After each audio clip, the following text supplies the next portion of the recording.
तो जय हिंद, नमस्कार साथियों। आइए देखते हैं बिहार पुलिस का साइंस का सही बहुत महत्वपूर्ण प्रश्न। साइंस में बिहार पुलिस में 30 क्वेश्चन पूछा जाता है दोस्तों, इसीलिए सही प्रश्न आपके लिए बहुत ज़्यादा महत्वपूर्ण है। वीडियो को शुरू से अंतिम तक देखना है और सही प्रश्नों का आपको रट के जाना है।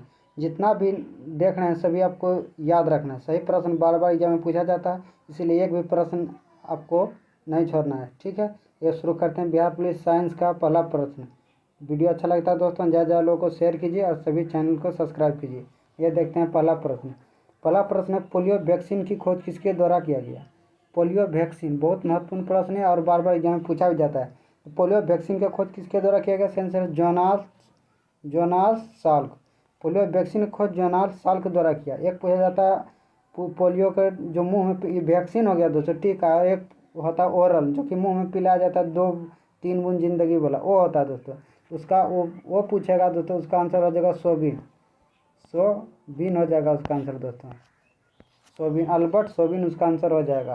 पोलियो का टीका खोज किया जोनास साल्क। और पोलियो ओरल जब पूछ देगा दोस्तों मुंह में पिलाने बोला तो उसका आंसर हो जाएगा अल्बर्ट सोबिन। आपको याद रखना है, उसका आंसर हो जाएगा दोस्तों अल्बर्ट सोबिन। आपको बढ़िया से याद रखना है, बहुत ज़्यादा महत्वपूर्ण है क्वेश्चन। अगला क्वेश्चन देखते हैं, मानव शरीर में लगभग कितना % पानी होता है? मानव शरीर में दोस्तों जल का प्रतिशत कितना होता है? पानी कितना % मानव शरीर में लगभग कितना % पानी होता है? सही आंसर है दोस्तों 70%। मानव शरीर में लगभग 70% पानी होता है दोस्तों, आपको यह भी याद रखना है। खून के बारे में पूछा दोस्तों, मानव शरीर में खून कितना पाया जाता है? तो 5 से 6 लीटर एवरेज में पाया जाता है। सही प्रश्न आपके लिए बहुत ज़्यादा महत्वपूर्ण है, इसलिए आपको याद रखना है। अगला प्रश्न है, मकड़ियों का अध्ययन को क्या कहा जाता है? मकड़ियों का अध्ययन के क्या कहा जाता है? उसका आंसर है आर्कनोलॉजी। आर्कनोलॉजी मकड़ियों का अध्ययन से संबंधित है, आपको याद रखना है। मकड़ियों का अध्ययन को क्या कहा जाता है? आंसर आर्कनोलॉजी। अगला प्रश्न है, होम्योपैथी के संस्थापक कौन थे? या दोस्तों पूछेगा आपसे होम्योपैथी का जनक। आंसर है सैमुअल हेनीमैन। होम्योपैथी के संस्थापक या जनक कौन है? Samuel Hahnemann. अगला प्रश्न है, मादा कुलेक्स मच्छर किस रोग का वाहक है? मादा जो कुलेक्स मच्छर वह किस रोग का वाहक है? आंसर है फलेरिया। बार बार एग्जाम पूछा जाता है, इसीलिए क्वेश्चन आपके लिए बहुत ज़्यादा महत्वपूर्ण है। कोई दोस्त यार काम नहीं देगा दोस्तों, इसीलिए ज़्यादा मेहनत कीजिए और पढ़िए और लास्ट टाइम में मॉक सेट अधिक मारिए दोस्तों। मादा कुलेक्स मच्छर किस रोग का वाहक है? आंसर है फलेरिया। अगला प्रश्न है, सिरोसिस रोग शरीर के किस अंग को प्रभावित करता है? सिरोसिस रोग से शरीर का कौन सा अंग प्रभावित होता है? आंसर है जिगर। सिरोसिस रोग से मानव शरीर का कौन सा अंग प्रभावित होता है? आंसर है जिगर दोस्तों सिरोसिस रोग से मानव शरीर में सबसे अधिक प्रभावित होता है, आपको याद रखना। अगला प्रश्न है, जीका वायरस मानव शरीर किस भाग को प्रभावित करता है? जो जीका वायरस है दोस्तों या मानव शरीर किस भाग को प्रभावित करता है? आंसर है दोस्तों दिमाग। जीका वायरस बहुत सुर्खियों में रहता है दोस्तों, ठीक है, इसीलिए आपको याद रखना है जीका वायरस मानव शरीर किस भाग को प्रभावित करता है? आंसर है दिमाग। जीका वायरस किससे होता है दोस्तों? तो आपको याद रखना मक्खी से फैलता है जीका वायरस दोस्तों, आपको याद रखना है। अगला प्रश्न देखते हैं, पोलियो रोग किसके संक्रमण के कारण होता है? पोलियो रोग किसके संक्रमण के कारण होता है? यकृत। पोलियो रोग से पीलिया रोग से यकृत प्रभावित होता है। आपसे पूछेगा पीलिया रोग का संबंध किससे? आपको सही आंसर मानना है यकृत। अगला प्रश्न, भारत को किस वर्ष पोलियो मुक्त घोषित किया गया? भारत किस वर्ष पोलियो मुक्त घोषित किया गया? आंसर है 2014 से दोस्तों भारत को पोलियो मुक्त घोषित किया गया है। अगला प्रश्न, मानव शरीर में रक्तचाप नियंत्रित होता किसके द्वारा? मानव शरीर में किसके द्वारा रक्तचाप को नियंत्रित किया जाता है? सही आंसर है थाइमस ग्रंथि करेक्ट आंसर है। मानव शरीर में रक्तचाप किसके द्वारा नियंत्रित किया जाता है? सही आंसर है थाइमस ग्रंथि करेक्ट आंसर है। अगला प्रश्न, इंद्रधनुष में कितने रंग होते हैं? जो इंद्रधनुष होता है दोस्तों, इंद्रधनुष जब भी बनता है सूर्य के विपरीत दिशा में बनता है। यह भी पूछा जाता है कि इंद्रधनुष किधर बनता है? तो सूर्य के विपरीत दिशा में बनता है। इंद्रधनुष में कितने रंग होते हैं? तो सही आंसर है दोस्तों 7 रंग होता है। इंद्रधनुष में 7 रंग होता है, आपको याद रखना है। अगला प्रश्न है, इंद्रधनुष किस कारण बनता है? किस प्रक्रिया द्वारा या किस क्रिया द्वारा इंद्रधनुष का निर्माण होता है दोस्तों? आपको याद रखना है अपवर्तन या परावर्तन। कोई भी ऑप्शन में रहेगा आपको मार देना दोस्तों। सही आंसर है अपवर्तन और परावर्तन के कारण ही इंद्रधनुष का निर्माण होता है। अगला प्रश्न है, इंद्रधनुष में किस रंग का विक्षेपण सबसे अधिक होता है? विक्षेपण से क्वेश्चन या तरंगदैर्घ्य से कोई भी क्वेश्चन रहेगा दोस्तों, आपको याद रखना है इंद्रधनुष में किस रंग का विक्षेपण अधिक होता है? सही आंसर है दोस्तों बैंगनी रंग का। सिर्फ तरंगदैर्घ्य दोस्तों, तरंगदैर्घ्य पूछेगा तो लाल रंग का अधिक होता है। लाल रंग का तरंगदैर्घ्य अधिक होता है। तरंगदैर्घ्य के बाद कुछ भी पूछेगा दोस्तों किस रंग का अधिक होता है, सबका ऑल आंसर होगा बैगनी रंग। सिर्फ लाल रंग का तरंगदैर्घ्य अधिक होता है, बैगनी रंग का तरंगदैर्घ्य कम होता है। यह भी आपको याद रखना है। अगला प्रश्न है, किसी संगीत यंत्र की ध्वनि तीव्रता मापी जाती है। किसी भी संगीत यंत्र के दोस्तों ध्वनि की तीव्रता किसमें मापा जाता है? आंसर है डेसिबल। डेसिबल दोस्तों ध्वनि से संबंधित है। किसी भी ध्वनि यंत्र की तीव्रता किसमें मापा जाता है? आंसर है डेसिबल में। अगला क्वेश्चन है, ध्वनि तरंग नहीं चल सकते किसमें? ध्वनि दोस्तों किसमें यात्रा नहीं कर सकता है? बार बार क्यों पूछा जाता है, बहुत कन्फ्यूजन प्रश्न है कि ध्वनि तरंग किसमें नहीं चल सकता है। आंसर दोस्तों निर्वात। निर्वात में ध्वनि एक स्थान से दूसरे स्थान तक नहीं जा सकता। करेक्ट आंसर है। ध्वनि तरंग किसी में नहीं चल सकता, आंसर है निर्वात। निर्वात में ध्वनि नहीं चल सकता, आपको याद रखना दोस्तों। डॉप्लर प्रभाव किससे संबंधित है? डॉप्लर प्रभाव का संबंध किससे दोस्तों? आंसर है ध्वनि से। डॉप्लर प्रभाव का संबंध किस क्षेत्र है दोस्तों? आंसर है ध्वनि से, आपको याद रखना है। अगला प्रश्न है, ध्वनि के किस लक्षण के कारण कोई ध्वनि मोटी या पतली होती है? बहुत एग्जाम पूछा था, बहुत VVI है दोस्तों, VVI पूरा मस्त इंपॉर्टेंट है दोस्तों। ध्वनि के किस लक्षण के कारण कोई ध्वनि मोटी या पतली होती है? आंसर है तरत के कारण। ऑल मस्त इंपॉर्टेंट क्वेश्चन दोस्तों। ध्वनि किस लक्षण के कारण ध्वनि मोटी या पतली होती है? आंसर तरत या कहीं पिच भी लिखा रहेगा दोस्तों, पिच भी करेक्ट आंसर होगा। तरत या पिच के कारण ध्वनि का किसके कारण मोटी या पतली होती है? आंसर तरत या पिच, आपको याद रखना।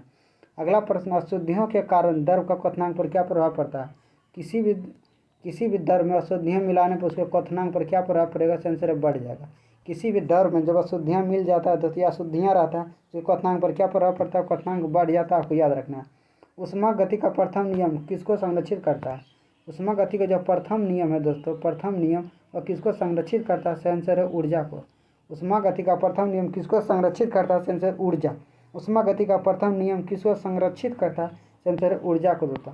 अगला प्रश्न है, पहाड़ों पर पानी कितना तापमान पर उबलने लगता है? पहाड़ों पर पानी कितना तापमान पर उबलने लगता है? आंसर है दोस्तों 100 डिग्री सेल्सियस से कम। वायुमंडलीय दाब पहाड़ों पर बहुत कम होता है दोस्तों, इसीलिए स्वाभाविक है कि पहाड़ों पर जो पानी उबलता है 100 डिग्री से कम तापमान पर उबलता है, आपको याद रखना है। पदार्थ का चतुर्थ अवस्था क्या है? पदार्थ का 5 अवस्था होता है दोस्तों, आपको याद रखना है।